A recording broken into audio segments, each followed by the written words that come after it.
అందరు సోదరులు అందరు సమిష్టి విజయం అందరు కూడా నాకు బాగా సపోర్ట్ మంచి చేస్తారు.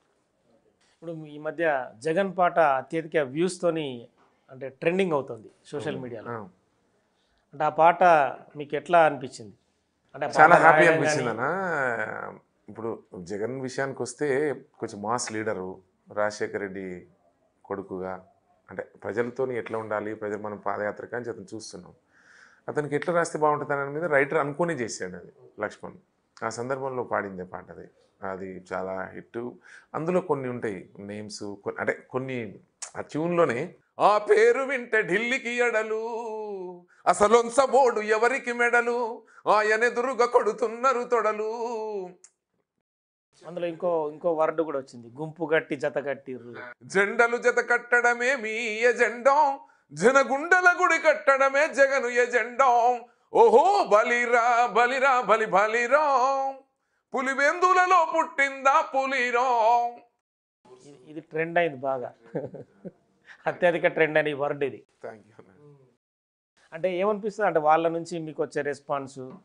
సంతోషం అనిపిస్తానా, ఎందుకంటే ఎక్కడ కలిసినా కూడా చాలా మంది ఇప్పుడు కూడా ఏదో మధ్యాహ్నం హోటల్ మీ పేరే ఉరుతలుగుతుంది, గద్దర్ నర్సన్న అంటే చాలు, నల్గొండ నర్సన్న గద్దర్ అంటే చాలు. అట్లా ఏం లేదన్నా, వాళ్ళ ప్రేమ అభిమానం మనం పాడడం వరకే. తర్వాత జడ్జిమెంట్ ఇచ్చేదంతా ఆయా పార్టీ కార్యకర్తలు కానీ, ఆ ప్రాంతంలో ఉన్న పేద ప్రజలు కానీ. మా పాటలు వినేది అంతా పేదవాళ్ళు, మంచి అంటే కొంచెం కష్టపడి పనిచేసే వాళ్ళు ఎక్కువ వింటారు నా పాటలు. అట్లని ట్రెండ్ అయిపోయింది. అందరు యూత్ కాంగ్రెస్, ఇప్పుడు మన కాలేజీలలో కూడా అందరూ నా పాటలు వేసుకొని చిన్న చిన్న కాలేజీలో పేరోల్ పార్టీసు అట్లాంటి అక్కడ అంతే. ఇప్పుడు రేవంత్ అన్న పాట 3 రంగుల జెండా పాట నీకు అన్ని కాలేజీలలో అదే వేస్తారు.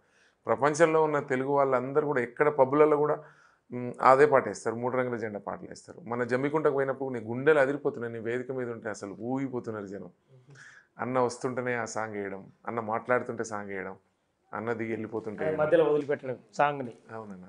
ఇప్పుడు ఎంఐఎం కూడా పాట పాడారు తెలుగు, అసదుద్దీన్ కానీ అక్బర్ కానీ అర్థమైందా? అంటే మీరు పాట నర్సన్న గద్దర్ ఇలా పాడతాడనే విషయం వాళ్ళకు అవగాహన ఉందా, లేకపోతే ఎవరైనా మధ్యలో వ్యక్తి మీకు చేశారు? దీని విషయం మాట్లాడతాను. అయితే రేవంత్ అన్న పాట, మన జగన్ అన్న పాట విన్న తర్వాత ఏ లీడర్కైనా ఆ కింది వాళ్ళు చెప్పాలి. ఇప్పుడు ఓవైసీ గారు చెప్తారు కదా, ఇటు నల్గొండ గద్దర్ అని నర్సన్న ఉంటాడు చాలా, ఇప్పుడు రేవంత్ రెడ్డి సాబ్కి ఆయన పాటు, జగన్కి ఆయన, చంద్రబాబు టాప్ వాయిస్ అని ఎవరో చెప్తుంటారు ఆయనకు.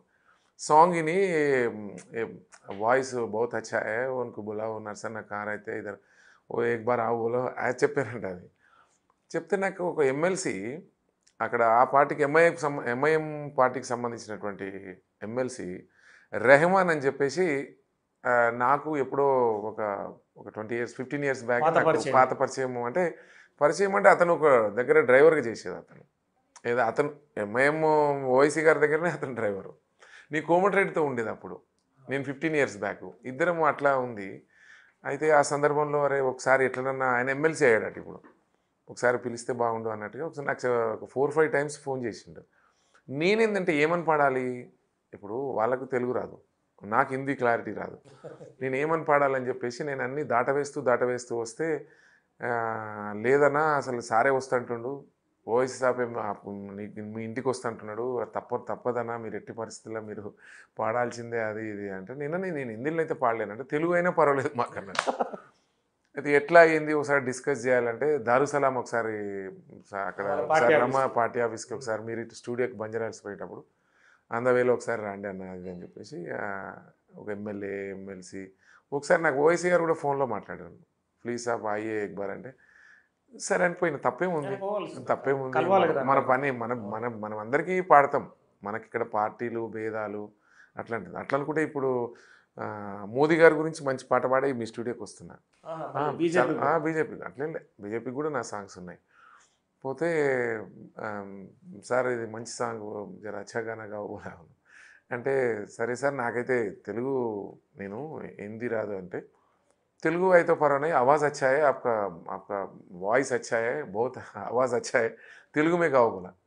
సరేలే అని చెప్పేసి తెలుగులో పాడినా.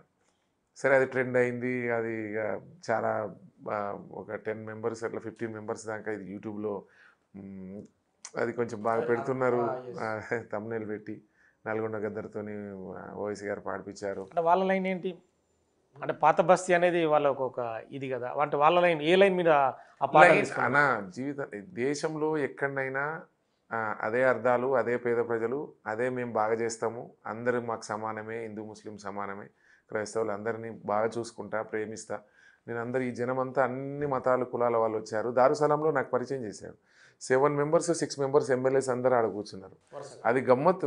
నాకు ఐడియా లేక నేను అడిగాను, ఓఎస్ సాబ్ని అడిగి, సాబ్ ఏ బడా ఆఫీస్ అయినా ఓ రిసెప్షనిస్ట్లా వీళ్ళు ఎవరని అడిగాను. నేను అడిగితే ఆయన నవ్వాడు, నై సాబ్ పూరా హమారా ఎమ్మెల్యే అన్నాడు. ఏంది ఇట్లా కూర్చుంటుందన్న? లేదు 11 నుంచి 5 వరకు ఇట్నే కూర్చుంటారు వీళ్ళు. ఈ సిటీలో, ఓల్డ్ సిటీలో ఎక్కడ ఎమ్మెల్యే వాళ్ళు ఉంటే వాళ్ళందరూ వస్తే వాళ్ళ సమస్యలు లెటర్స్ రాయడము, ఫోన్లు చేయడం, అది చేస్తారు. నాకు అది నచ్చింది బాగా. అట్లా అది ఏం చెప్తాం అక్కడ, అది దారుసలం అంటే అమ్మ లాంటిది, మీరు అందరికి హెల్ప్ చేస్తామని చెప్తారు అక్కడ వాళ్ళు. వాళ్ళు చెప్పిందే రైటర్తో డిస్కస్ చేసి రాపిచ్చి పాడింది, అది పెద్ద హిట్ అయింది. బీజేపీది ఏ లైన్ తీసుకున్నారు మరి?